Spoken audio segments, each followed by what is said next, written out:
Muito boa tarde. Vamos começar este segundo painel e eu aproveitava a oportunidade para informar que o Instituto da Defesa Nacional está a ministrar um curso de defesa para jovens na Madeira, daí a ausência do Sr. Major-General Nogueira, e que terminou a semana passada, também com uma cerimónia de encerramento com a presença de Sua Excelência o Sr. Ministro da Defesa Nacional, um primeiro seminário de segurança e defesa para juventudes partidárias. Constitui uma honra e, simultaneamente, motivo de grande satisfação pessoal moderar este painel sobre os 10 anos de participação portuguesa na IFOR. Em primeiro lugar, pelo marco que constitui a participação portuguesa e pela tomada de consciência, a partir dessa data, de que numa aliança a partilha da solidariedade implica partilha de responsabilidades e de riscos. Em segundo lugar, porque a mesa inclui personalidades de grande prestígio e diretamente ligadas a este acontecimento, personalidades detentoras de um vasto e valioso currículo que naturalmente vou tentar resumir em face do tempo disponível. E começarei pelo Sr. Tenente-General António Luciano Fontes Ramos. O Sr. Tenente-General nasceu em Celurico da Beira em 1944, concluiu o curso da Academia em 1965 e a sua primeira missão operacional foi em Moçambique em 1969-71 como comandante da Companhia de Caçadores 24-22. Desempenhou nova missão de serviço em Timor em 74-75 como oficial de informações e posteriormente em Angola em 91-92, já como coronel, na função de chefe de Estado-Maior da componente militar da Missão de Portugal junto às estruturas de acordo de paz.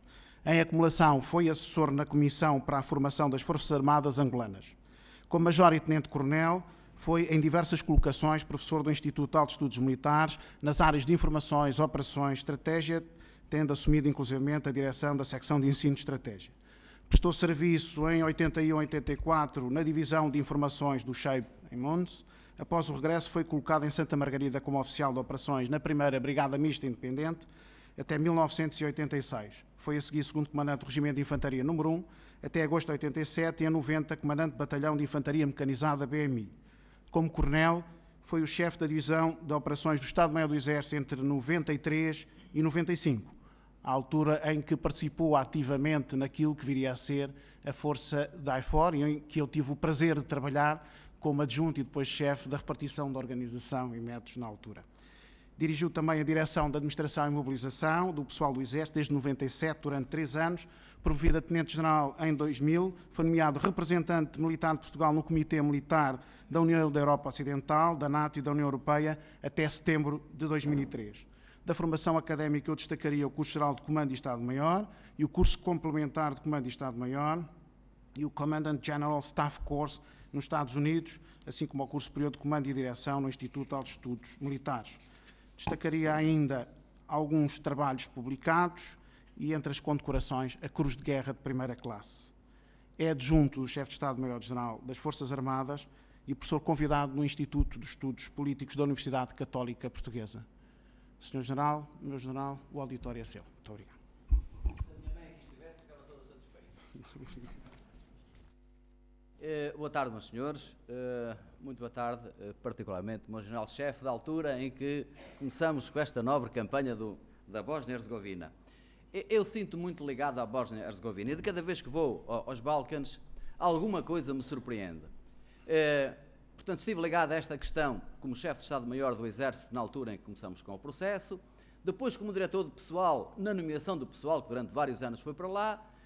Estive a seguir como representante de Portugal na NATO e visitei a Bósnia várias vezes. A última vez que lá estive, em 2003, a certa altura cheguei a Sarajevo, foi-nos dado um acompanhante, um intérprete, e no segundo dia diz-me assim: você não esteve cá já há uns anos atrás? Eu tinha lá estado em 1990 e tal, quando o processo começou.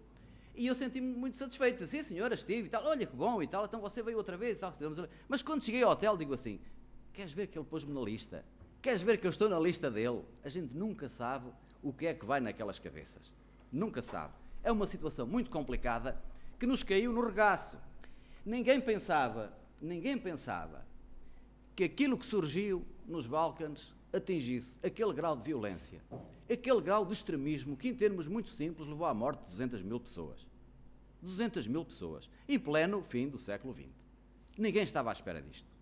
Portanto, o que surgiu na Bósnia-Herzegovina foi um compromisso entre o possível e o aceitável. A Bósnia-Herzegovina é isto que aqui está. Reparem, azul escuro os sérvios, azul claro os muçulmanos, depois a amarelo os croatas. É um país com duas entidades, com 3 grupos étnicos, 10 cantões, 148 municípios, 3 religiões principais, 2 forças armadas, 3 exércitos, porque cada entidade tem os seus exércitos, 3 presidentes nacionais, 2 legislaturas e 3 assembleias nacionais. Isto que aqui está é um compromisso. E o que passou até agora foi, digamos, aquilo que se pôde fazer para parar a violência, para estabilizar a situação. A página que se está a abrir começa agora com a União Europeia. É a página que dá um enfoque global à Bósnia-Herzegovina e aos Balcãs, mas fundamentalmente à Bósnia-Herzegovina, no seu conteúdo político, económico, social, etc, etc. Até aqui o que se fez foi parar um conflito que ninguém tinha previsto que pudesse atingir aquelas raias de extremismo que atingiu e que podia saltar rapidamente para a Europa. Ora, analisando estes 10 anos e áreas de progresso, julgo que podemos identificar 6. A Bósnia-Herzegovina tem instituições comuns, tem uma legislação própria, comum, em algumas áreas.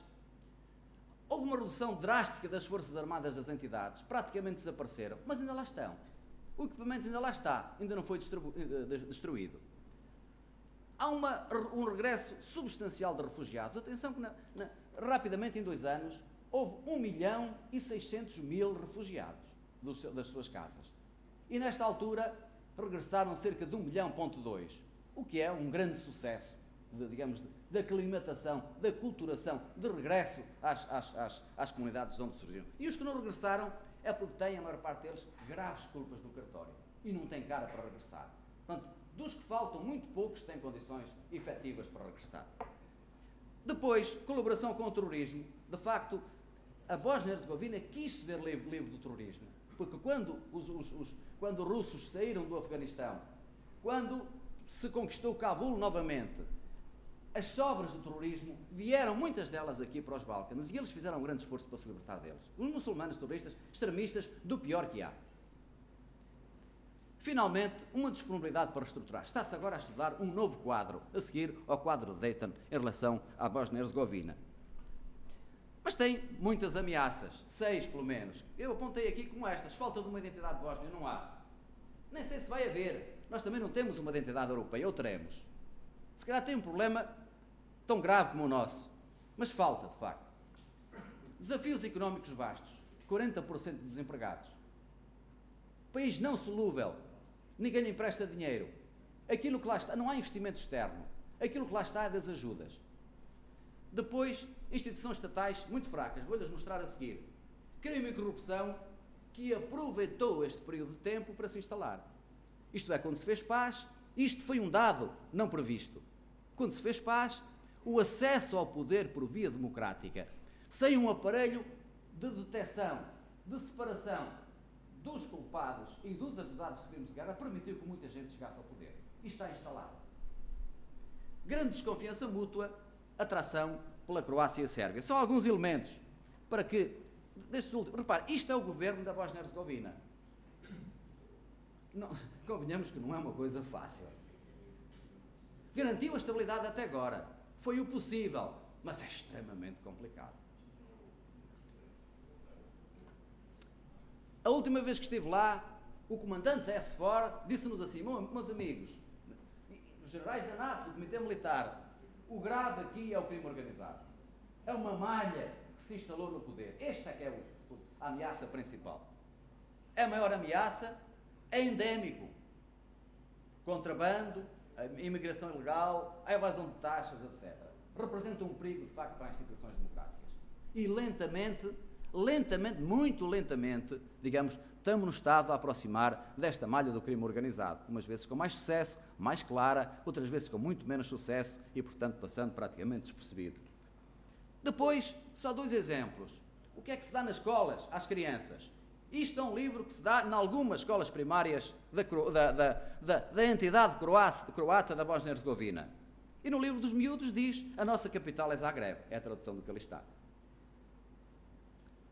Ou então, na República Srpska, o que eles dizem é o seguinte, reparem, no livro, no Atlas da 3ª e 4ª classe, o que tem ali é a Sérvia, e depois aquele pinche velho cá dentro é aquela parte da entidade Bósnia, da entidade. Reparem, é esta parte que está azul escuro. Portanto, os miúdos são habituados desde pequeninos a que pertencem a um todo, e esse todo é a Sérvia.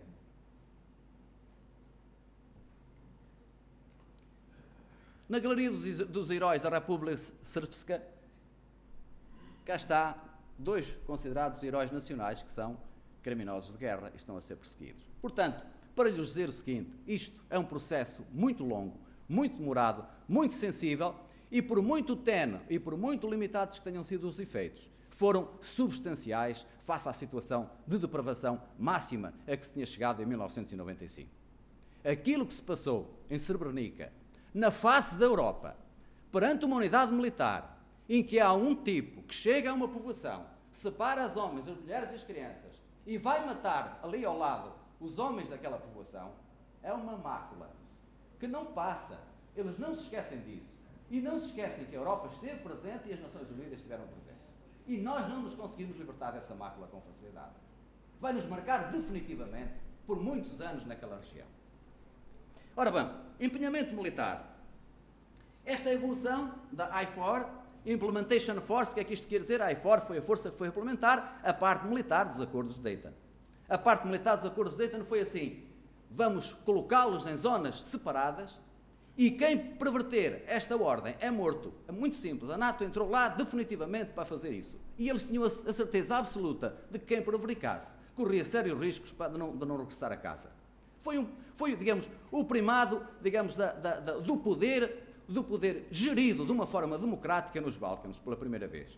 Num ano, desde dezembro de 1995 até dezembro de 1996, as entidades arrumaram as armas, desarmaram-se, foram para áreas de localização e não ultrapassaram as zonas que lhe competiam. Porque quem ultrapassasse era atingido. Portanto, foi um princípio definitivo que arrumou a situação. Ora, arrumou, parou-a. Foi preciso, então, uma segunda fase, que foi a estabilização. Daí a SFOR, Stabilization Force. Ora bom, e nesta Stabilization Force, como na Implementation Force, as unidades que ali estão são aquelas. Portanto, em Tuzla, os americanos, lá no canto direito, em cima já não são, mas começou por serem os ingleses, e em baixo os franceses. Também há uma razão para isto. Porquê é que esta disposição de forças foi assim? Porque a primeira operação que se planeou em 1995 para a Bósnia-Herzegovina foi uma operação planeada pela NATO, que se destinava apenas a libertar, a permitir que o pessoal da UNPROFOR, que estava atado a candeeiros, que tinha sofrido de todas as sevícias, a permitir que eles pudessem ir para casa. A situação estava-se a tornar insustentável. E a operação que nós planeamos aqui, que eu planeei na parte da colaboração portuguesa, ainda sem ordem militar, sem ordem política, foi participar numa operação que ia com uma cabeça forte, que era uma unidade mecanizada americana, que entrava pela Bósnia, rasgava a Bósnia-Herzegovina até ao fundo, do lado esquerdo uma unidade inglesa, uma divisão inglesa, do lado direito uma divisão francesa. Entretanto, dá-se o Dayton. E, portanto, não se alterou este sistema de divisões, mas fez-se uma operação completamente diversa. Foi uma operação que já não foi para entrar e sair, libertando a UNPROFOR, mas foi para entrar e ficar, e que ficou até agora. Isto digamos, é histórico. A SFOR foi diminuindo, foi, como sabem, agora substituído por a Altea. A Altea é uma operação, num total, numa visão geral da Bósnia-Herzegovina, que é a visão da União Europeia, que tem um componente político, uma componente económica, uma componente da polícia, porque a União Europeia já tinha assumido a componente da polícia e tem uma componente militar. Como é que foi a evolução operacional durante estes anos? Bom, foi a seguir à EFOR, já lhes disse como é que foi a EFOR, quando se começou com a estabilização, a primeira postura da NATO na SFOR foi uma postura de controle. Checkpoints no território, portanto a NATO estava presente em todos os sítios e controlava a movimentação em todo o território da Bósnia, 60 mil homens. A seguir, chegou-se à conclusão que a situação tinha estabilizado bastante e passou-se para uma postura que era uma postura de presença. Já não era fixa, controlando todo o território, era uma postura, digamos, de movimentação que fazia com que cada povoação fosse visitada pelo menos uma vez por semana. Todas aquelas patrulhas tinham que jogar para garantir isso. Dava segurança às populações e mostrava que a NATO estava presente. Quando se passou esta fase, pôde-se dar uma redução. E então a presença passou a ser apenas em áreas críticas. E depois, presente, constante em áreas críticas e uma presença, quando necessária, em áreas críticas. A certa altura começou-se a reduzir a força dentro do teatro e a constituir reservas operacionais, que garantiam que, perante uma situação de intranquilidade, havia uma força que era rapidamente deslocada para essa área e resolvia a situação. Portugal teve a honra de ser uma das primeiras forças a ser selecionada como uma reserva operacional do teatro.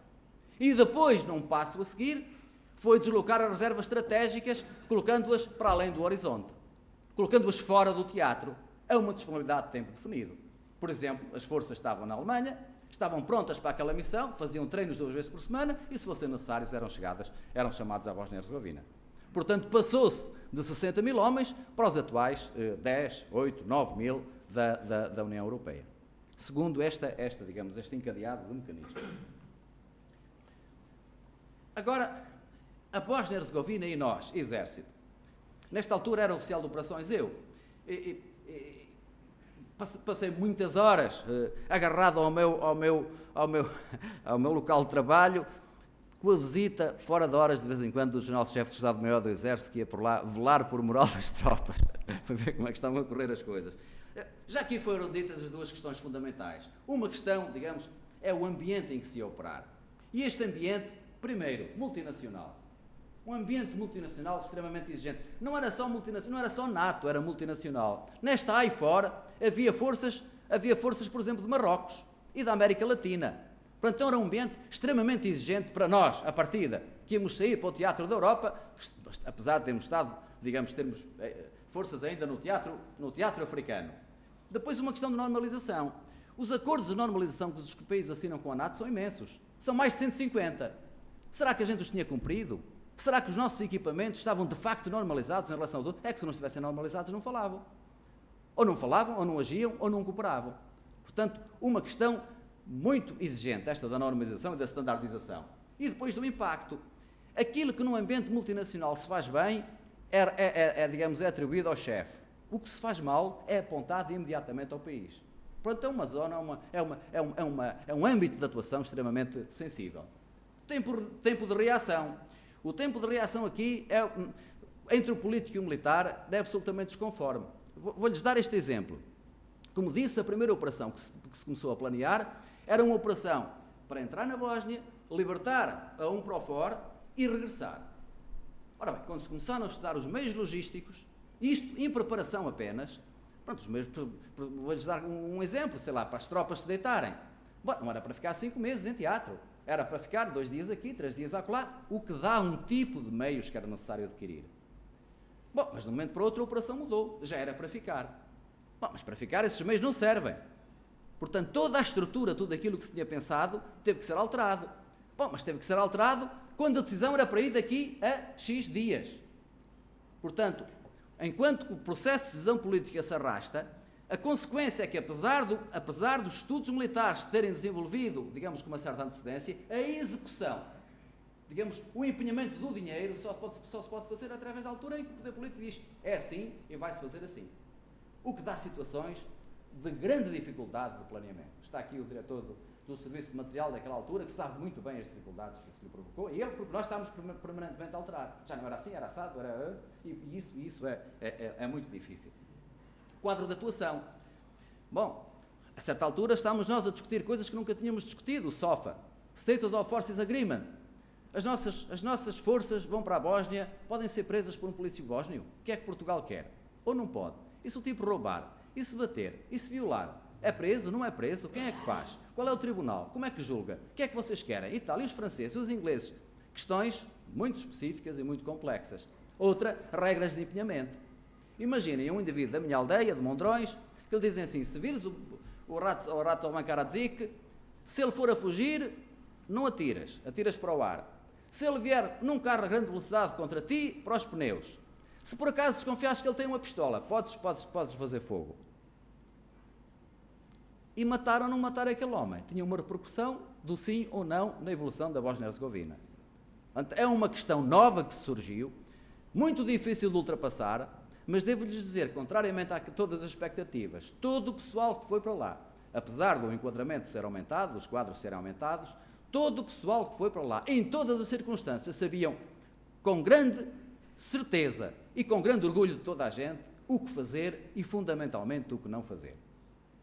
Estes 10 anos provaram isso à evidência.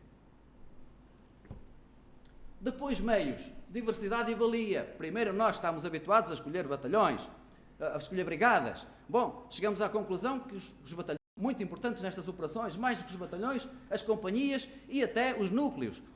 Nós passamos, de facto, de um tipo de forças do pronto a vestir para um tipo de forças, de fato, à medida. O que não é fácil fazer. Não é fácil fazer. É que primeiro o inimigo era um, a doutrina era uma, as forças eram aquelas. Não, agora cada um pedia como queria. Lembro-nos, por exemplo, em relação à Angola, a certa altura pediram-nos uma companhia logística, assim a gente dá. Mas tem que entrar, tem que passar em pontos que só permitem 10 toneladas. Então tem que se mudar as viaturas. Mas também tem que carregar e descarregar aviões. Bom, isso é um núcleo diferente. Temos que dar instrução. Bom, mas além disso também tem que atuar num porto. E tem que carregar e descarregar num porto. Bom, mas além disso as viaturas têm que ser aerotransportadas. E a unidade que foi feito, digamos, teve que obedecer estes requisitos. Portanto, é uma alteração, uma modificação muito grande em relação àquilo que vinha a ser do antecedente. Operação dispersa. O batalhão atua junto, 2 km, toda a gente reunida. Lá, pronto, nos Balcãs, atuava 30, 20, 40 km, atuava em vários núcleos, o que dava uma exigência diferente de comando e de controle e de comunicações. As nossas comunicações de campanha são VHF e são para aquelas distâncias. Teve que se modificar por completo o sistema de comunicações, com grande reconhecimento nosso e grande capacidade técnica da nossa gente. Depois, o ambiente operacional. Bom, há minas. E as minas colocadas em sítios diversos. Não como nós estávamos habituados a trabalhar numa situação normal. As viaturas, os meios, vão ser utilizados em ambiente diferente. Em operações normais, os meios são reunidos, o adversário está lá do outro lado. Aqui não. As viaturas são utilizadas no meio da população e pode um indivíduo chegar-se a 10 metros da viatura com um RPG-7 que leva debaixo do braço e dar uma bazucada numa viatura. Ou pegar numa arma ligeira ou pesada, que tem disfarçada atrás de um estábulo e atingir uma viatura que numa situação normal não seria atingida. É preciso andar muitos quilómetros. Portanto, era preciso fazer a opção entre viaturas de rodas e lagartas. Tudo isto foi necessário analisar todas as viaturas do Exército. E foi fácil. Só tínhamos uma boa para isso e foi exatamente a Chaimite. É de aço, é pesada, é de rodas, fácil de manter, portanto, tinha todos os predicados. Só que, não sei se sabem, essas viaturas já fizeram o 25 de Abril. E já não eram novas no 25 de Abril. Já tinham sido remotorizadas uma vez. E ainda estão em utilização. Não há, na Europa, país nenhum que possa ter este orgulho. Nem os marines americanos, que são os que nos Estados Unidos da América mais tempo utilizam os meios para provar que os meios podem ser rentabilizados ao máximo. Não há semelhante a isto. Autossuficiência. As viaturas, as unidades tiveram que ser autossuficientes, o que significou que teve que se lhe dar um módulo às unidades para permitir essa autossuficiência. Módulo logístico, módulo de saúde, módulo psicológico. O indivíduo estar no meio do frio, na neve, um mês sem sair, tem um impacto psicológico que nós não estávamos à espera. E por acaso funcionou bem, a ação psicológica do Exército e os institutos correspondentes funcionaram muito bem e não tivemos casos nenhuns, digamos, anómalos durante este período de tempo. O apoio religioso da mesma forma. Financeiro. Planeamento centralizado. Era impossível planear isto com antecedência. Para já não sabia daqueles que lá estavam quem é que queria vir embora e quem é que queria ficar, e aqueles que fossem bons, em princípio, se deixavam ficar, porque davam um rendimento muito melhor, digamos, no segundo a permanência. Portanto, era impossível planear à la longue. Depois, daqueles que iam, De preferência, os que quisessem ir eram considerados em primeiro lugar, por uma razão muito simples.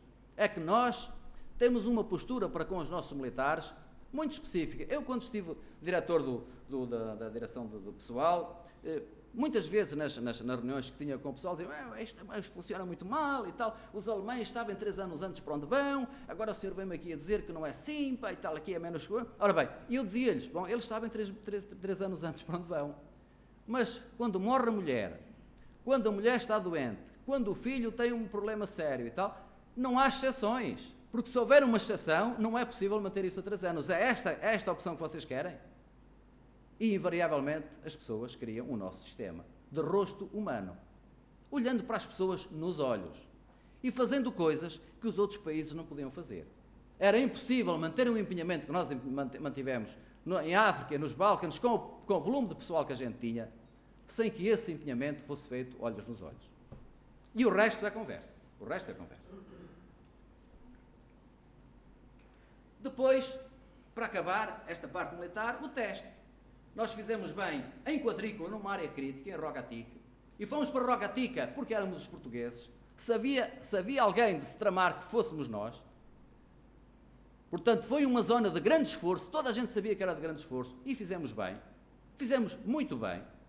Fomos os primeiros a entrar em zonas onde tinham acontecido limpezas étnicas, e onde ninguém pensava que nós entrássemos, e entramos com tranquilidade.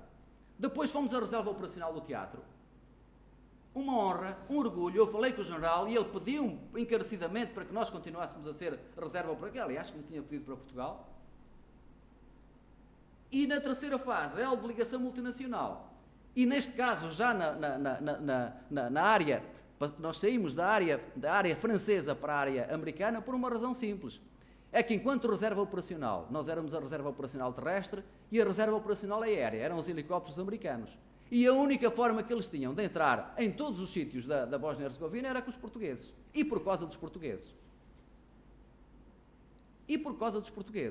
Não havia parte e PRIs contra nós em sítio nenhum.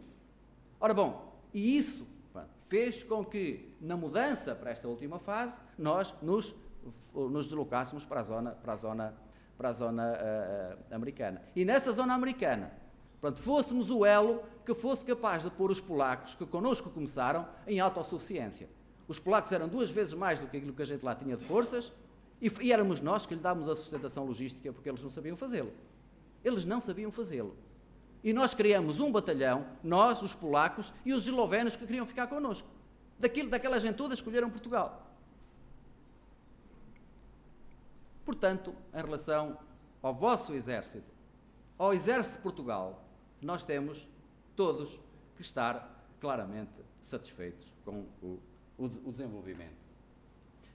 Tinha agora aqui 2 pontos mais para falar. A Bósnia e a Europa. Ninguém pensava que a questão étnica suscitasse este mar de violência. E o que se passa é que a Europa se esqueceu disso, do meu ponto de vista.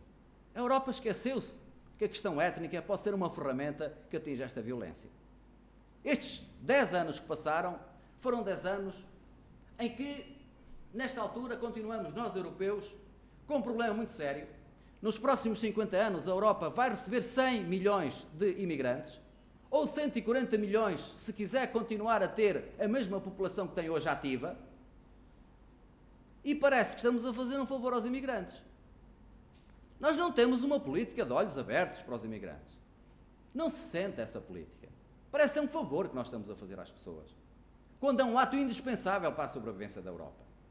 Mas, em termos de gestão, nós temos políticas de imigração tendencialmente comuns, e, portanto, é a Comissão que trata delas, mas depois as políticas de integração nacionais. E não sabemos mesmo hoje o que é melhor, se é o multiculturalismo, se é a integração. Se é a solução inglesa, se é a solução francesa, porque ambas falharam. E cadê os valores? E como é que a gente define os valores? E como é que a gente define às pessoas que entram, se querem ou não, se estão dispostas ou não a partilhar os valores connosco? Há aqui um espaço fechado, cujas consequências estão à vista. Nós esquecemos-nos dos Balcãs e fizemos muito pouco do que aquilo que podíamos fazer nesta área, do meu ponto de vista humilde. Depois, a Europa e a peste. A Europa passou, desde 1991 até 2002, lá nos Balcãs. Não conseguiu parar a violência. Tiveram que ser os americanos e a NATO, de facto, a fazer o acordo de Dayton para que a violência se parasse. Durante este período de tempo tivemos Maastricht, um tenue esforço a dizer assim, nós queremos uma identidade comum europeia. Passado a assinatura de Maastricht, incendiaram-se de facto os Balcãs, e só em 1996 e 97 é que em Amsterdão se volta a falar disto. Só aí é que se começa a conceber uma primeira ideia sobre aquilo que podia ser a política externa e de segurança, o secretário-geral, alto representante para a política.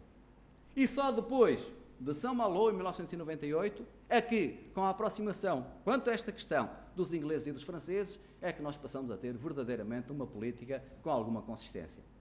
Portanto, aqui houve evolução. Para que essa evolução se traduzisse em factos, deu-se uma mudança fundamental, que foi, digamos, a identidade de vistas entre os ingleses e os franceses, descrita em Saint-Malo, mudando-se muitíssimo a ideia que os ingleses tinham em relação à expressão política da Europa.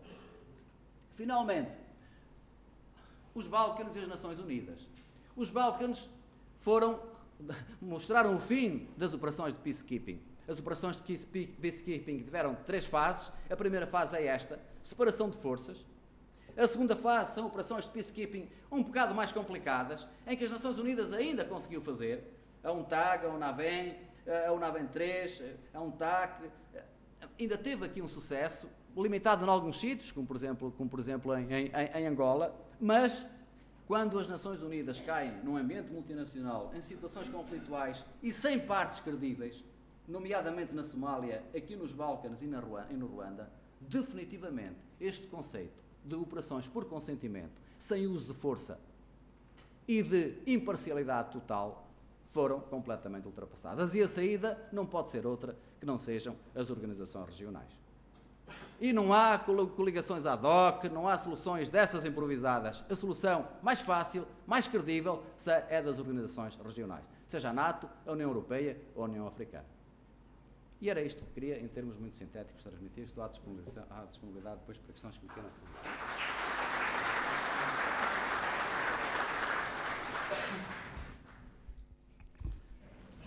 Muito obrigado, meu general. Eu vou apresentar de seguida o Sr. Major-General João Manuel de Melo Maris Fernandes. O Sr. Major-General é licenciado em Ciências Militares pela Academia, o curso 58-62, tem o curso geral de Comando e Estado-Maior e o curso de Comando e Estado-Maior do Exército da República Federal da Alemanha, o curso superior de Comando e Direção no Instituto de Altos Estudos Militares.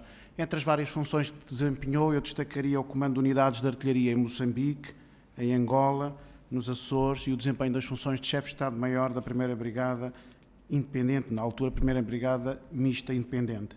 Foi também professor no Instituto de Altos Estudos Militares, professor na Academia Militar e, relacionado diretamente com este evento, foi representante militar nacional de Portugal, junto do SHAPE, durante os anos de 94 a 97.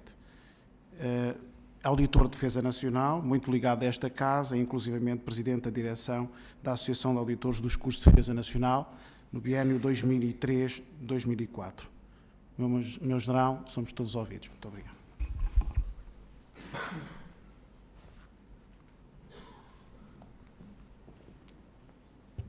Senhor Diretor do Instituto da Defesa Nacional, muito obrigado pelo seu amável convite. É sempre com muito prazer que eu regresso a esta casa, especialmente nesta ocasião em que tive a oportunidade de reencontrar o meu antigo chefe de Estado-Maior do Exército, à altura em que eu estive no SHAPE, bem assim como o Sr. António Vitorino, que aqui já não está, e também o General Fontes Ramos, camarada de amigo de longa data, com quem muitas vezes tive a oportunidade de colaborar em várias ocasiões.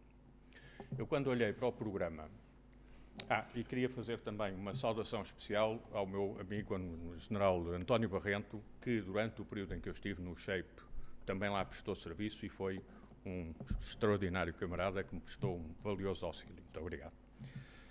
Quando olhei para o programa e verifiquei que era o último orador deste seminário, antevi de imediato que, quando me fosse dado usar da palavra, pouco teria que acrescentar àquilo que os meus brilhantes antecessores disseram, dado que esgotaram praticamente o assunto.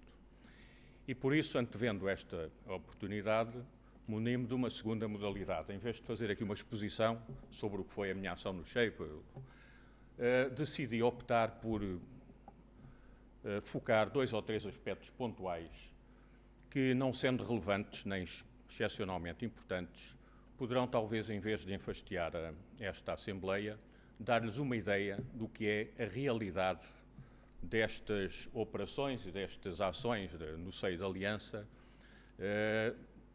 que demonstram alguma luta de interesses que há entre os chamados amigos ou aliados. Escolhi dois aspectos pontuais.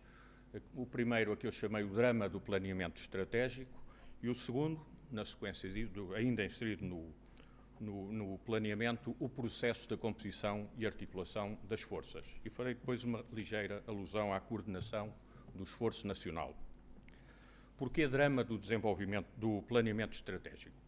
Eu vim aqui várias vezes a esta casa falar aos cursos de defesa nacional, apresentar-lhes uma palestra de natureza didática sobre a estratégia e as suas relações com a política e com a arte operacional e a tática.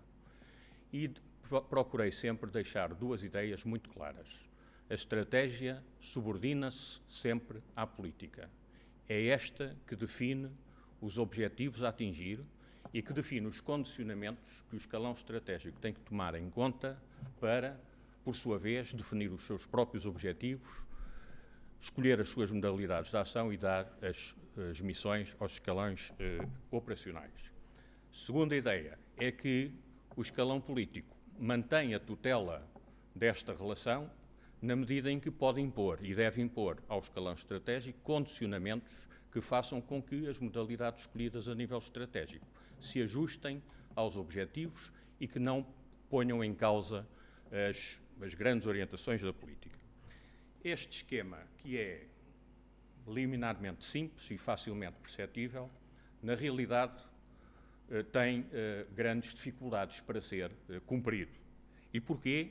Em primeiro lugar, porque o processo político é um processo fluido, é um processo flexível, feito de avanços e recuos, de hesitações, de negociações, e particularmente numa aliança que à altura tinha 14 elementos ativos na parte militar e que hoje vai em 28, se não 26, é particularmente difícil chegar a decisões sem que essas decisões impliquem compromissos muito difíceis, muito complexos, muito morosos de encontrar. Eu diria que o escalão político, na NATO era representado pelos embaixadores dos vários países, é um escalão que não tem muito respeito pelo tempo. As decisões vão acontecendo, as discussões por vezes adiam essas decisões de reunião para reunião e, portanto, há uma administração bastante fluida do tempo. Ora, isto é uma característica antagónica do processo de planeamento militar. O tempo é, porventura, o fator mais essencial para o planeamento militar e é fácil compreender. Se o escalão político marcar, como marcou a certa altura, um determinado dia D para que todas as forças estejam em posição e prontas a iniciar as operações, os militares têm que planear a partir desse dia D para trás, entrando em linha de conta com quê? Com os prazos necessários às várias decisões nacionais, com as necessidades de mobilização e de aprontamento das forças que têm, de acordo com as suas origens, os países a que pertencem têm diferentes graus de prontidão, de acordo com o deslocamento das forças, no caso da IFOR, ou forças deslocadas de países limítrofes até forças deslocadas do Canadá e dos Estados Unidos da América. O deslocamento faz-se, como foi aqui referido, por avião os recursos, em termos gerais, por avião os recursos humanos, mas por barco os materiais e equipamentos. Tem que se contar, além de mais, estes prazos têm que contar com uma extremamente complexa coordenação dos movimentos para evitar que todas as forças cheguem ao mesmo tempo aos portos e aeroportos de desembarque. Temos que contar com o prazo de reorganização após a chegada das unidades para juntar os recursos humanos com os seus equipamentos e reestruturar as unidades, etc. Isto dá a ideia de que para uma força estar pronta a atuar num dia D, a decisão última do planeamento, ou melhor, a decisão última do escalão político tem que ser tomada em D-menos 30, 40, 50, 60 dias. Ora, todas as decisões os prazos de decisão política foram relativamente curtos. O Dr. António Vitorino frisou aqui que Portugal deu a sua decisão em 1 de dezembro, as forças estiveram na Bósnia em 26 de janeiro. Isto implica o quê? Implica um planeamento prévio que já foi aqui referido pelo Sr. General Cerqueira da Rocha e pelo General Pontes Ramos, e que na NATO adquiriu dificuldades extremamente complicadas. Só para dar um exemplo, o primeiro projeto do plano de operações elaborado pelo escalão estratégico, portanto pelo SACEUR, foi apresentado para a apreciação do Conselho do Atlântico Norte, não me recordo em que data, mas com um prazo relativamente curto para a aprovação, e após essa reunião do Conselho do Atlântico Norte, o plano de operações foi devolvido ao SACEUR com uma proposta de cerca de 220 e tal emendas. O plano tinha, tanto quanto me lembro, à volta de 500 páginas.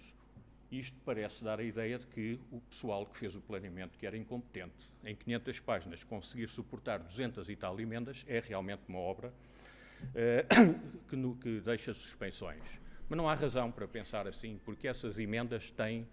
Eu dividiria essas emendas, propostas de emenda, em 3 grupos. O primeiro grupo são emendas perfeitamente aceitáveis, decorrem dos tais condicionamentos da ação política, do escalão político, que tem que orientar o escalão estratégico para evitar determinadas ações, e decorre do facto, primeiro, do pouco tempo que houve para a decisão política, segundo, da pouca experiência que a NATO tinha, não em matéria de planeamento, mas neste tipo de operações, e decorre também, portanto, da necessidade de ajustamentos de acordo com a evolução enquanto o próprio planeamento era produzido. Um segundo grupo de emendas tem a ver com a intervenção dos embaixadores dos respectivos países na defesa dos seus interesses pessoais, isto é, nacionais. Isto porque, no momento da operação, cada país tem interesses que defende leoninamente nestas reuniões. Eu lembro-me que foi particularmente incómodo, agressivo, eu diria mesmo que propositadamente procurou atrasar o planeamento o embaixador francês. A França tem sempre uma posição muito especial na NATO em geral, quando integrada circunstancialmente na sua estrutura militar, quer por força fazer valer os seus direitos, os seus interesses, e, portanto, foram muitos os compromissos pontuais a que foi preciso chegar para que o planeamento fosse ajustado aos interesses dos países. E um terceiro grupo, eu digo isto porque estou a falar de curiosidades, obviamente, que é um grupo de emendas que eu diria algo anedóticas, que têm a ver, contudo, com um fenómeno interessante. Um fenómeno que se começou a verificar com a UNPROFOR, portanto, as operações conduzidas pela ONU na Jugoslávia antes da NATO entrar em funções, e que é uma tendência que se verificou, uma tendência exagerada de intromissão do escalão político nos escalões abaixo, não só no estratégico como até no tático. O General Fontes Ramos referiu aqui há pouco as dificuldades das regras de empenhamento, e eu diria que foi precisamente uma das áreas em que o escalão político interveio com muita insistência e algum despropósito. Só para dar uma ideia, este último grupo de emendas que revelou essa intromissão abusiva dirigia-se fundamentalmente a questões do léxico. Ora, os militares, tal como os médicos, os engenheiros ou outro qualquer grupo profissional, têm o seu léxico próprio. E porquê? Porque uma palavra me diz a mim aquilo que a outros precisa ter uma página de descrição. Um exemplo anedótico. Nós usamos 2 termos que para nós militares são totalmente perceptíveis e completamente diferentes.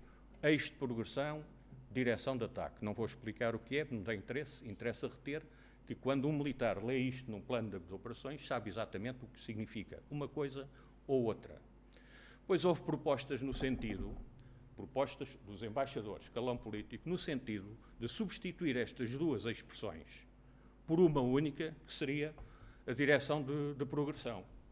Isto só para dar este exemplo anedótico, para explicar que o planeamento é completamente destroçado porque ninguém pode ler, ninguém pode saber, adivinhar o que é uma direção de progressão. Isto acabou por se resolver, obviamente, o planeamento foi feito, mas tudo isto teve consequências. é que o arrastamento no tempo destas emendas, contrapropostas, nova insistência nas emendas, em que, de um lado militar, o Estado-Maior, o chefe, trabalhava 24 horas por dia, os senhores embaixadores reuniam 1 a 2 vezes por semana, tudo isto foi atrasando o planeamento e verificou-se a necessidade do SACEUR produzir vários planos intercalares com decisões parcelares, por forma a fazer com que alguns quase indiscutíveis ações do planeamento fossem sendo executadas para evitar que, no fim, no tal dia 10, não houvesse prontidão por parte das forças. 2 exemplos. Houve unidades que foram mandadas sair dos seus países, estou-me a referir fundamentalmente aos Estados Unidos e o Canadá, sem que tivesse ainda determinada a sua missão e o local para onde se dirigiam. Houve uma unidade americana que não chegou a sair, teve que ser substituída por uma unidade na Alemanha, estava ali mais perto, e só veio, unidade essa que só veio a ser substituída uns meses depois. Nestas dificuldades todas de planeamento, entra o segundo ponto a que eu me queria referir, também por curiosidade volto a dizê-lo, que foi o processo de composição e articulação das forças. E aqui abri um parênteses para dizer o seguinte: já foi aqui referido que as operações militares e, sobretudo, as operações de paz e, sobretudo, as operações humanitárias são sempre feitas em nome da solidariedade internacional. A solidariedade, para a opinião pública geral, traduz qualquer coisa de generoso. E se formos a um dicionário, como eu fui, eu encontrei lá estas definições: sentimento de simpatia, ternura ou piedade pelos pobres ou pelos mais fracos. Ação de conforto, consolo ou ajuda. Comunhão de atitudes ou sentimentos. Esta é a noção que a opinião pública tem do que é solidariedade quando ouve falar nela.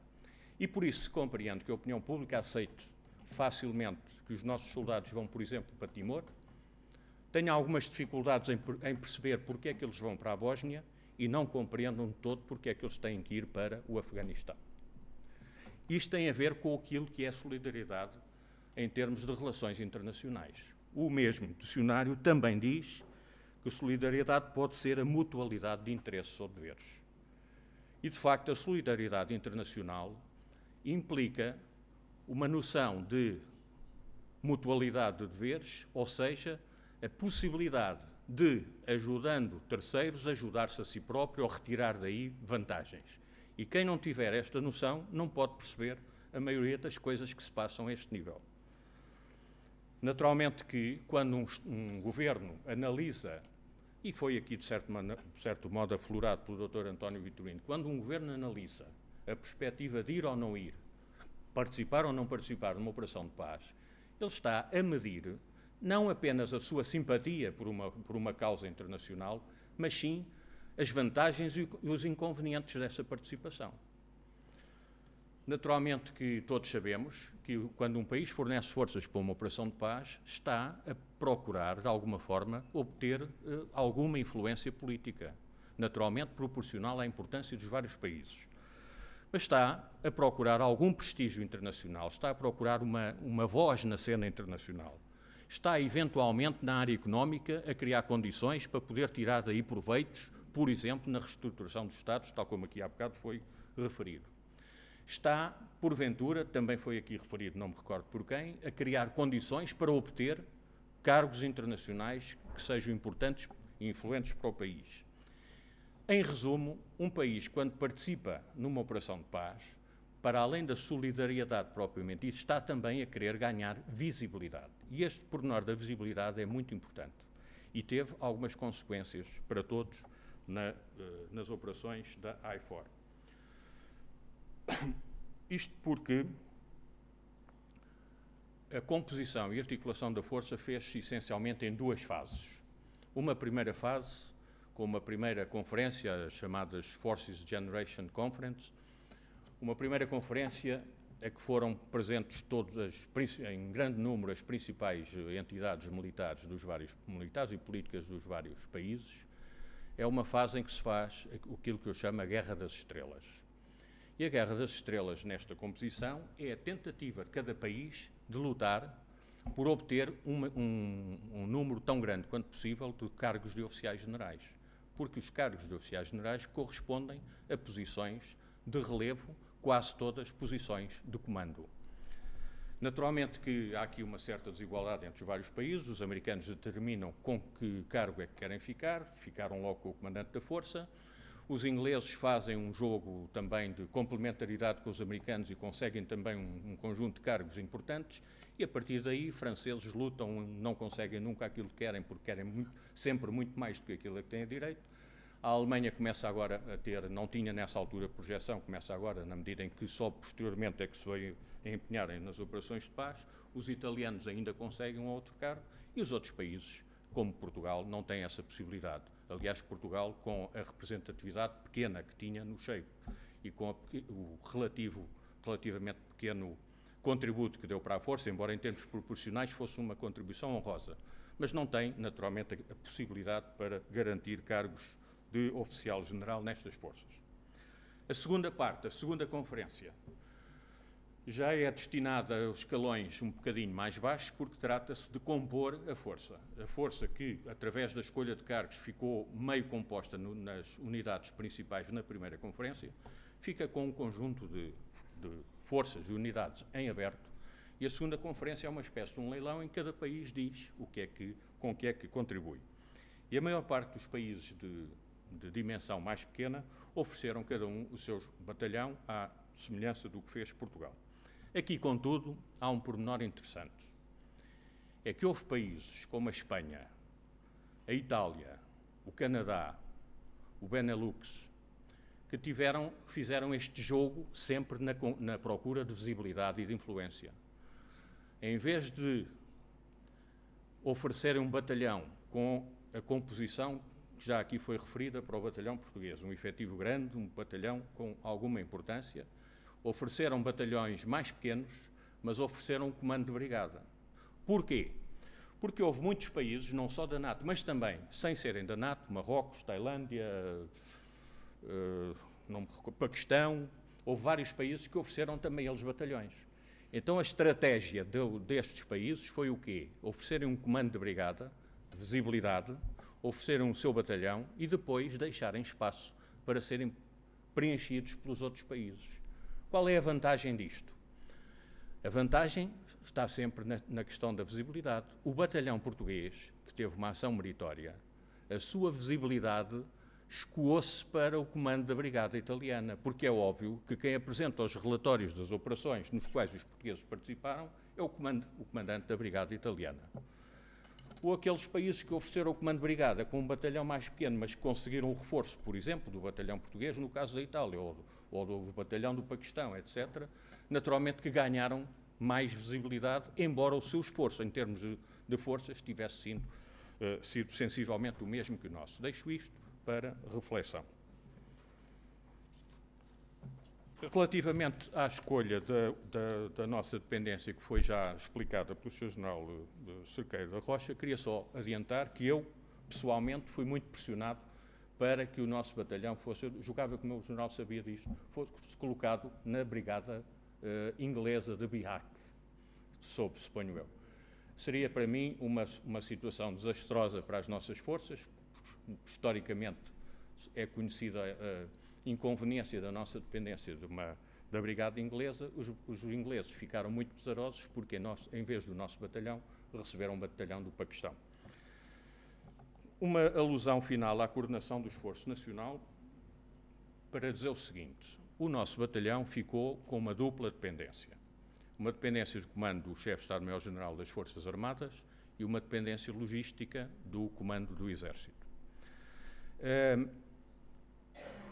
Embora se tivesse passado com normalidade o apoio e o comando do batalhão, apesar de tudo, houve alguns problemas de ligação que decorreram precisamente da existência destas duas cadeias. Eu, pessoalmente, sempre discordei desta dupla dependência. Considero, desculpem-me a violência do termo, considero ridículo que o chefe de Estado-Maior das Forças Armadas comande, no fundo, um batalhão. Acho que tem graves inconvenientes e foi Portugal o único que adotou este princípio. Todos os outros fizeram depender as suas forças do comandante operacional do ramo mais representativo, no caso seria o Exército.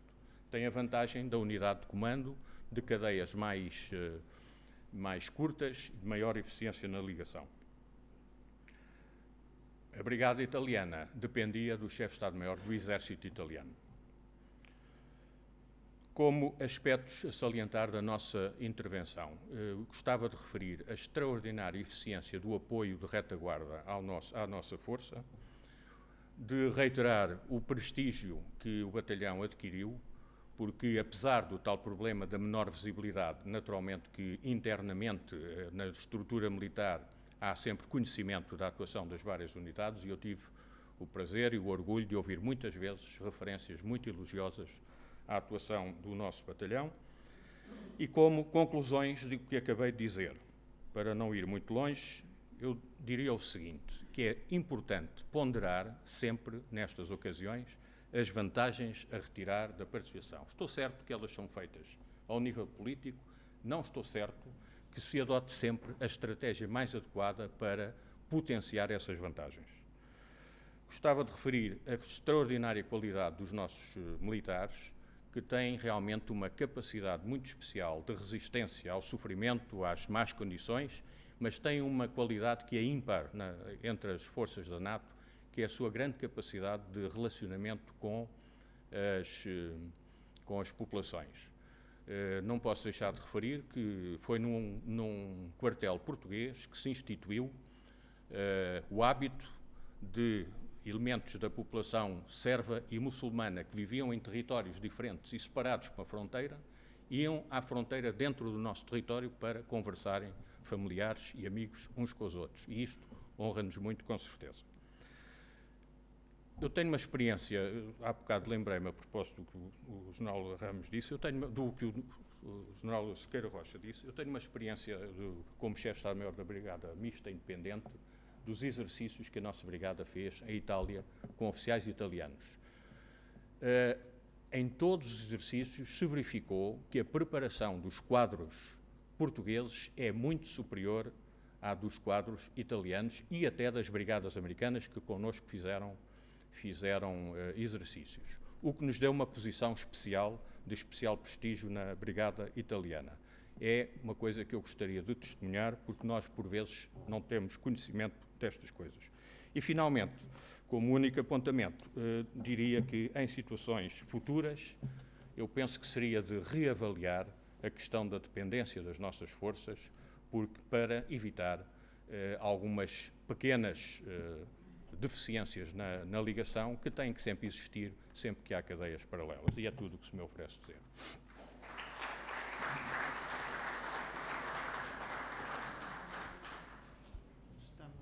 Limitados no tempo para a parte das questões. Muito obrigado, Sr. General. Eu ia fazer só uma ronda de questões, porque a sessão de encerramento se segue imediatamente a este debate. Sr. Major Freire, faz favor.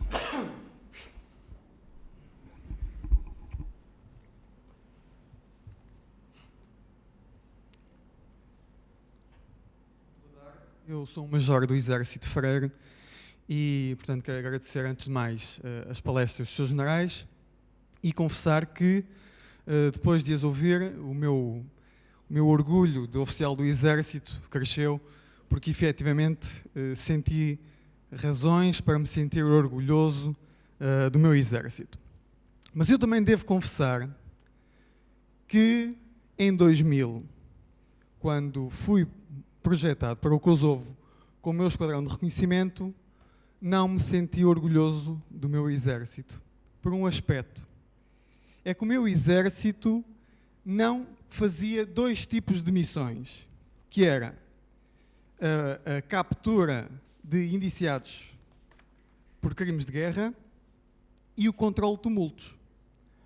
Ou seja, havia na KFOR, e isto é já um historial que vem da Bósnia, porque eu julgo que as limitações se mantinham.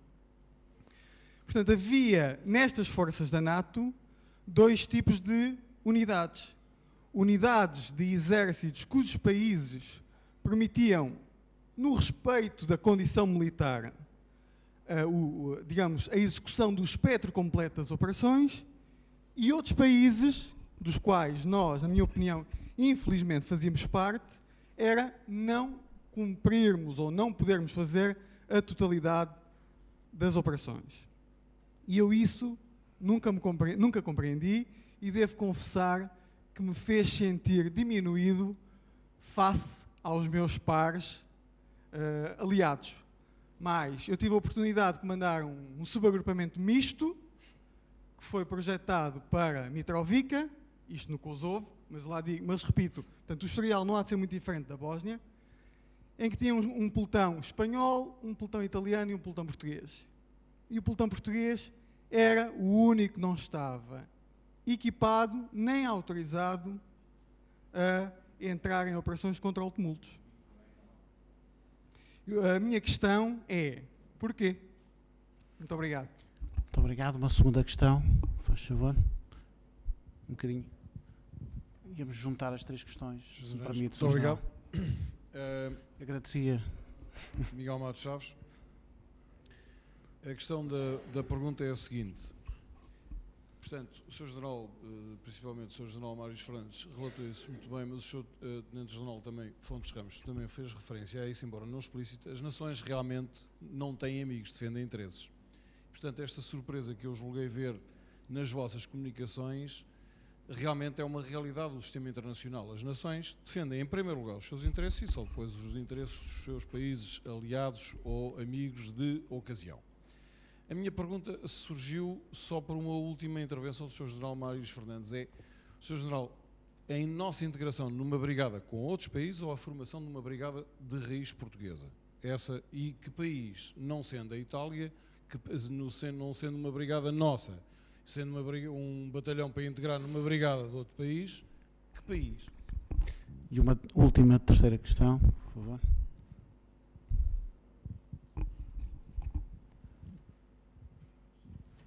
Almirante Ferreira Barbosa, na reserva, ex-chefe da divisão de operações e adjunto do SENCPA para operações, e sou motivado a falar um bocado em resposta à questão posta pelo Sr. Major, uma vez que eu vivi estes problemas por dentro da parte de cá. E é só para dizer que todos os países tinham restrições a que chamavam os caveats, que de facto são restrições e condicionamentos à ação do comandante da força, dos quais todos se queixavam, é evidente. Mas devo dizer que ao longo do tempo esses caveats foram sendo retirados. Sobretudo, este tipo de ações que eram politicamente sensíveis eram onde se encontravam mais caveats, nomeadamente a prisão de políticos, a questão do controle de tumultos, que foi uma questão que foi posta ao Exército e que foi um bocado problemática, porque era um tipo de instrução que não existia, nem sequer material havia, não é? Mas a pouco e pouco essas barreiras mentais foram caindo e nós fomos retirando, de facto, os caveats. E, atualmente, eu acho que posso dizer com certeza que não há caveat nenhum em força nenhuma que nós tenhamos. Segundo ponto, em relação a uma questão posta pelo Sr. General Mário Fernandes sobre a cadeia de comando nacional. Eu compreendo o seu ponto de vista, mas a minha experiência, e que foram 6 anos neste setor, me leva a dizer que não correu mal. E não correu mal, mas progrediu para melhor, porque desde que se iniciaram estas operações até à atualidade, mudámos bastante em termos de planos de comunicações e as diretivas de comando para estas forças foram sendo aperfeiçoadas e posso dizer que ao longo do decorrer das operações a questão do comando e sobretudo da parte do comando logístico e a divisão de responsabilidades entre Exército e ENCFA estavam perfeitamente claras e no final não me recordo de qualquer questão que fosse particularmente importante. Muito obrigado. Sr. General Fontes Ramos. Posso começar aqui? Está ligado? Está? Está sim. Sobre esta questão do Kosovo. A questão do Kosovo foi muito mais complicada do que aquilo que a gente possa conceber. Eu estava na NATO, era o representante militar no Comitê Militar, na altura de pelita e de urânio. Foi uma situação muito complicada de gerir e que nós gerimos. E gerimos, mais uma vez, e depois isso não passou na comunicação social, com grande motivo de orgulho para nós. É porque nós, desde o princípio, sem ninguém nos ter dito nada, tínhamos lá o equipamento necessário para detectar com antecedência se havia ou não havia perigo para as nossas forças. E mais, e os resultados que tínhamos, depois daquela grande equipe nacional ter ido toda para coberta, os resultados que nós obtínhamos estavam perfeitamente corretos. Portanto, mais uma vez, as coisas correram bem. Agora, houve aqui uma questão do Kosovo que não se falou e que é importante, é que nós, nessa altura, e tive que ser eu a explicar aos meus camaradas que ia acontecer, nós íamos sair do Kosovo, numa altura em que a Macedónia estava no auge e numa altura em que o secretário-geral estava a pedir ainda 2 batalhões para o Kosovo. E numa altura que estávamos a discutir o Joint Headquarters e, portanto, o quartel-general em Lisboa, em que todo Portugal estava empenhado para ter aqui um quartel-general. E nessa altura houve uma decisão política assim, nós vamos sair do Kosovo. E agora, vá lá, você explique lá aos seus camaradas que a gente tem que sair, etc, etc. Ora bom, portanto, esta situação foi bem mais complicada do que outra e geriu-se. Porquê? Porque as pessoas percebem, de facto, os nossos aliados percebem, que cada um tem as suas oportunidades, os seus timings políticos. E hoje um está na mão de cima, mas no dia seguinte é outro país que está na mão de baixo, ou na mão de cima.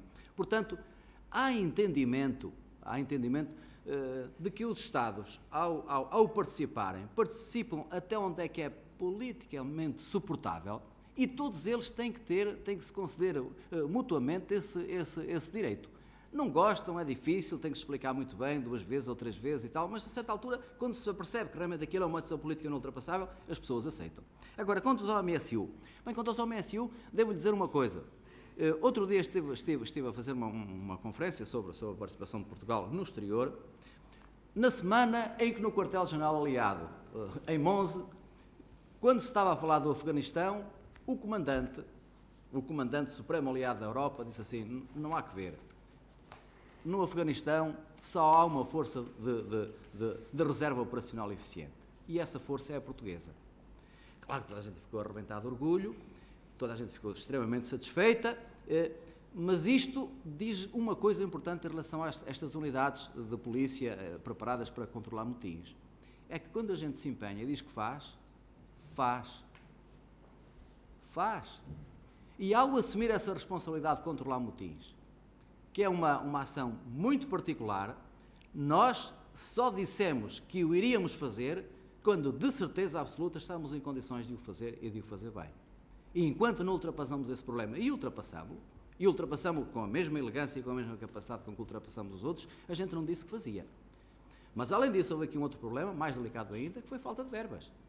Foi falta de verbas. Nós não tínhamos esse equipamento e não tivemos verbas em tempo oportuno para adquirir. Portanto, há aqui uma limitação que depois foi de facto ultrapassado. Agora, nós conhecemos as nossas limitações, mas quando a gente desenrola os caveatos dos outros países, bom, então aí a situação é impressionante. Lembro, por exemplo, os 630 que nós temos para o Afeganistão. Bom, nós voamos dia e noite, milhares de horas, missão perfeita, inultrapassável. Bom, mas ao nosso lado, o nosso destacamento estava um destacamento belga que não voava de noite, não voava com o vento de leste, não voava a altitudes superiores a não sei o quê. Bom, os caveatos eram uma lista interminável. Fizeram metade dos nossos voos com mais aviões do que nós. Portanto, há situações específicas que cada país tem, são respeitadas e, neste caso, é preferível a gente dizer assim, eu vou e faço e fazer, do que dizer eu faço, mas depois, quando chega a altura, a pessoa não fazer e ficar mal na fotografia. E não há que deixar de ter orgulho, porque todos os países sabem que isto é assim e, portanto, aceitam como natural que os portugueses façam isto ou não façam, os espanhóis façam o contrário. Isso é uma norma. Geralmente, muito obrigado pela ajuda na resposta. Quanto à questão do comando, eu não me bato especificamente nem ardentemente por uma ou por outra solução. Penso que desgastamos muitas energias e devo dizer que, como oficial de ligação que fui do chefe de Estado-Maior-General ao comandante da Força, mas também oficial de ligação do contingente português, tive dificuldades, porque tinha, por um lado, o chefe de Estado-Maior-General de quem eu dependia oficialmente, estruturalmente. Por outro lado, um chefe de Estado-Maior do Exército que eu não dependia dele, felizmente que havia excelentes relações, mas fica a faltar qualquer coisa até na prática diária das redes de informações e tal. Eu, por exemplo, isto para lhe dar um exemplo, eu soube da morte dos nossos 2 soldados por via do NMR italiano. E não foi com grande atraso, porque ele por acaso estava a jantar em minha casa e, portanto, soubemos ali os 2 ao mesmo tempo. Mas eu teria corrido o risco, por causa destas pequenas, de me terem morrido 2 soldados sem que eu soubesse. De qualquer maneira, eu comecei por dizer e confirmo, as coisas correram excelentemente. Não há quaisquer razões para apontar a Portugal qualquer procedimento em que nós tenhamos falhado. Temos até um caso de um êxito extraordinário, que foi a nossa participação no ACE Movement Coordination Cell, que foi a tal célula que se criou no SHAPE para coordenar os movimentos de todas as unidades de todos os países. Nós não tínhamos até então aderido a essa célula, fizemos-lo em tempo recorde aqui em Lisboa e fizemos trabalhar a célula de tal maneira que fomos sempre aqueles cuja informação estava mais atualizada. Portanto, nós temos capacidades para fazer o que for preciso. Por vezes corremos determinados riscos, porque é o que eu digo, não é necessário, pode correr bem, mas não é necessário, na minha opinião, não é necessário uma dupla dependência. Quanto à brigada, esta questão não é assim tão simples, porque nós não escolhemos as brigadas que queremos. Nós, como eu expliquei há pouco, não em pormenor certamente, e por isso não me terei feito entender, há uma composição que vai sendo feita. E cada país, e isso é que eu quis ressaltar, cada país joga com mais ou menos esperteza, mais ou menos experiência, joga por forma a obter a tal visibilidade. Porque é que eu trouxe aqui o exemplo, por exemplo, da Espanha, que ofereceu um comando de batalhão e um batalhão mais pequeno que o nosso? Eu não sei qual era o efetivo espanhol, mas andava sensivelmente no seu conjunto. Era um efetivo idêntico ao nosso, só que nós só tínhamos um batalhão, eles tinham um comando e um batalhão. Porque eles julgaram na possibilidade de obter o batalhão de Marrocos, queriam o nosso também, porque com o nosso e de Marrocos faziam os 3 batalhões que completavam a sua brigada, e depois era a brigada espanhola que estava em atuação. Como disse, o nosso batalhão tinha talvez maior capacidade operacional, uma estrutura mais segura para nós, mas não teve a visibilidade porque ficou com o hábito de ser um dos batalhões da brigada italiana. Pelo contrário, se nós fornecêssemos um comando de batalhão, uma brigada para receber 2 batalhões, estávamos sujeitos ao leilão, não podemos escolher quem é que faz parte, podemos convidar A ou B da lista existente. E a lista existente, como disse, eram os pequenos países da NATO, que acabaram todos por se encaixar. Os dinamarqueses fizeram parte da Brigada Nórdica, Dinamarca, Noruega e já não sei qual era o terceiro país. A Holanda e a Bélgica fizeram uma brigada do Benelux. Não me lembro agora que outros países eram. Portanto, há um ajustamento que é feito e quem se adianta, obviamente, que se aproxima mais da solução que para si é melhor. Portanto, não há receitas para isto. Agora, o que eu quis salientar é o seguinte: nós não podemos ter a ideia de que vamos fazer uma operação por solidariedade, no sentido de generosidade. Nós, naturalmente, estamos a interpretar a solidariedade internacional, mas temos que aproveitar todas as oportunidades para dar visibilidade às nossas forças. Porquê? Porque dessa visibilidade resultam as tais vantagens em termos negociais, em termos de permanência, de manutenção ou de conquista de lugares internacionais importantes, e sabemos que houve consequências a nível político elevado da nossa participação nestas operações. Eu penso que o professor Freitas do Amaral nunca teria sido presidente da Assembleia Geral das Nações Unidas se Portugal não tivesse participado nestas operações, com uma expressão que, em termos percentuais, foi bastante significativa. Eu penso também que o caso de Timor não teria sido tratado pela ONU como foi se Portugal não tivesse autoridade moral. E a autoridade moral conquista-se com a participação que nós devemos potenciar ao máximo. Foi tudo quanto. Sr. Major-General Mário Fernandes, muito obrigado pela participação de Vossas Excelências. Queria também agradecer a participação de todos aqueles que participaram no debate diretamente. contribuiu de maneira muito positiva para que esta reflexão sobre os 10 anos da participação portuguesa na IFOR constituíssem, como disse o Sr. Diretor no início do seu discurso, simultaneamente uma homenagem e um testemunho. Segue-se agora a sessão de encerramento. Tem a palavra a Sua Excelência, o Sr. Secretário de Estado da Defesa Nacional e dos Assuntos do Mar, Dr. Manuel Lobo Antunes.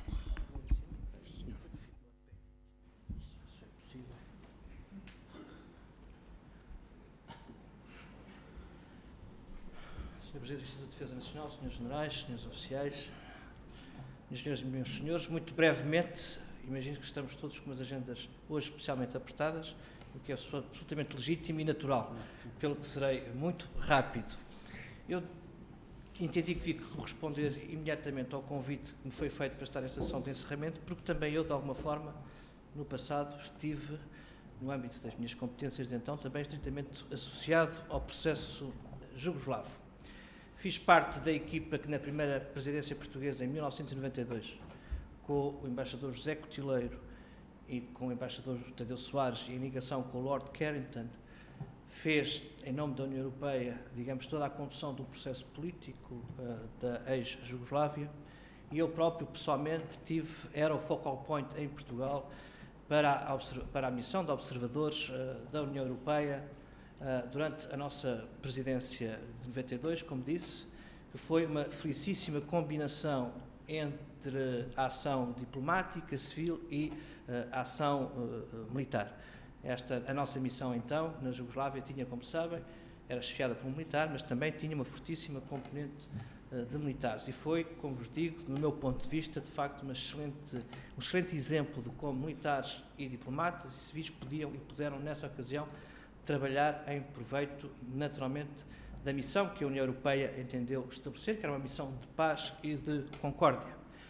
O processo, lembro-me perfeitamente, foi naturalmente muito difícil, não lográmos ter sucesso, aliás, enfim, a nossa presença foi apenas de 6 meses, mas eu suponho, isso se calhar não foi feito devido à justiça, nem está suficientemente explicado e descrito. Eu não tenho grandes dúvidas que durante a nossa presidência nós, do ponto de vista político e do que seria o futuro acordo, sobretudo para a Bósnia-Herzegovina, que as sementes essenciais foram deixadas pela presidência portuguesa. E muito do que foi conseguido depois teve a inspiração da ação diplomática do embaixador José Cotileiro, que chegou, digamos, a apresentar às partes, na altura, na Bósnia-Herzegovina, um projeto de acordo, um esboço de acordo, que, como vos digo, inspirou muito a solução que veio a ser adotada depois, alguns anos depois. Naturalmente as condições militares e outras e políticas eram diferentes, nós não tínhamos essas condições, não o pudemos, de facto, levar o processo por diante, ele foi interrompido, foi muito complicado, mas estavam lá, julgo eu, os elementos essenciais e suponho que este aspecto nunca foi devidamente focalizado ou devidamente sublinhado.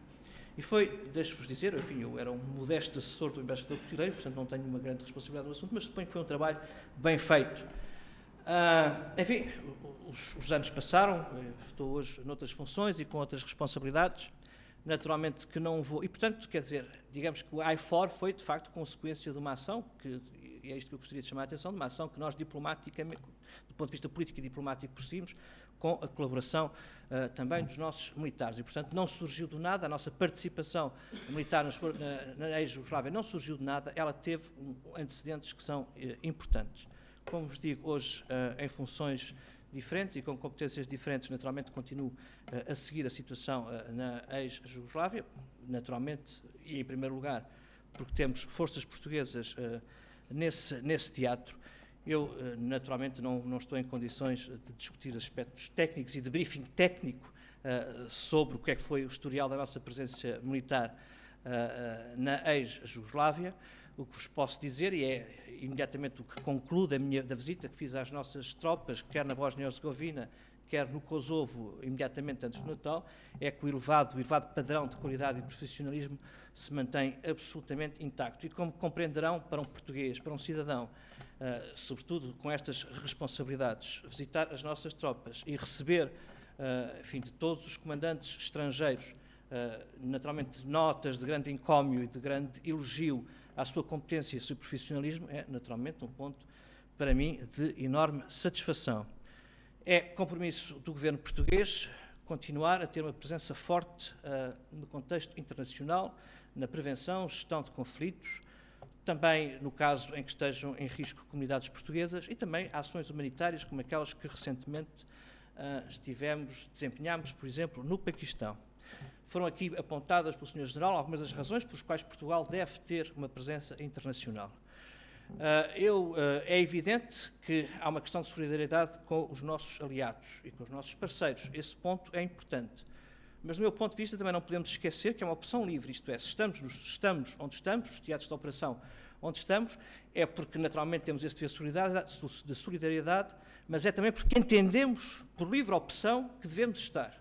E que devemos estar porque essa permanência ou essa presença corresponde à defesa de interesses portugueses no mundo.